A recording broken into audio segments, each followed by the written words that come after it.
Salut à vous, j'espère que vous vous portez très bien. Alors cette vidéo est intitulée comment sortir de n'importe quel péché. Si tu vis dans un péché que tu veux en sortir, cela fait des années, tu as essayé tout ce qu'il faut, tu as jeûné, tu as prié, mais cela n'a pas donné de fruits. Voici ce qu'il faut faire maintenant. À travers le livre de Jean, Jésus nous donne ce qu'il faut pour sortir dans un péché. D'abord, le premier point que je vais aborder, c'est la foi en Jésus-Christ. Crois-tu que Jésus peut te faire sortir de ce péché? Crois-tu que Jésus est capable de te faire sortir dans ce péché dont tu vis? Alors si tu crois en vérité, il y a une grâce qui va être déversée dans ta vie. Il y a une force, il y a cette envie, cette grâce, cette force qui va être déversée dans ta vie. Et cette force, bien sûr, va te permettre de pouvoir sortir de ce péché. Alors c'est la foi. En vérité, lorsque tu ne crois pas en Jésus-Christ, tu ne peux pas sortir de ton péché parce que tu n'as pas cette grâce. Et lorsque tu ne crois pas, tu vas mourir dans ce péché. C'est la vérité pure. Lorsque tu ne crois pas, tu vas mourir dans ce péché.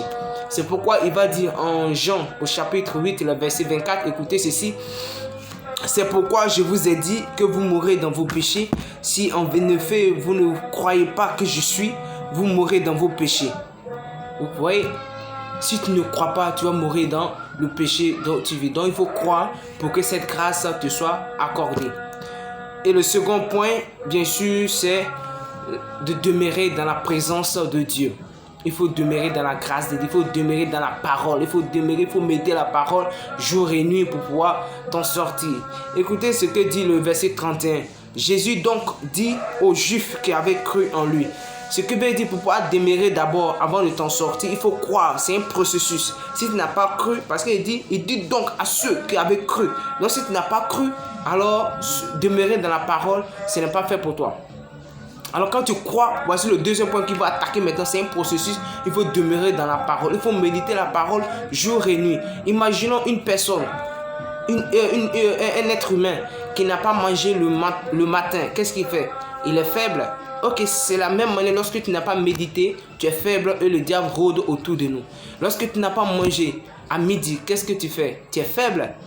Et c'est de la même manière, lorsque tu n'as pas médité à midi, tu es faible. Et lorsque tu n'as pas mangé le soir, qu'est-ce qui se passe? C'est comme ça que Jésus va dire, l'homme ne vit pas seulement de pain, mais de toute parole qui sort de la bouche de l'Éternel. La parole de Dieu, c'est une nourriture très vivante et une force qui peut nous permettre. Alors pour pouvoir sortir dans ce péché, Jésus va dire, si vous demeurez dans ma parole, vous êtes vraiment mes disciples. Vous connaîtrez la vérité et la vérité fera de vous des hommes libres. Les Juifs vont demander, mais attends, nous ne sommes pas des esclaves. Comment tu peux dire que nous serons des hommes libres? Jésus va dire, en vérité, quiconque commet un péché est esclave du péché. Alors, vous voyez, donc, il faut demeurer dans la parole afin que cette parole nous rend libres. Et le troisième point que je vais aborder, c'est de vous faire encadrer. Ce n'est pas du tout facile. Peut-être dans ce chemin de la méditation, il y aura des jours où vous aurez peut-être la paresse. Il y aura des jours où vous n'aurez pas la force de méditer. Il y aura des jours même où vous allez chuter. Faites-vous accompagner.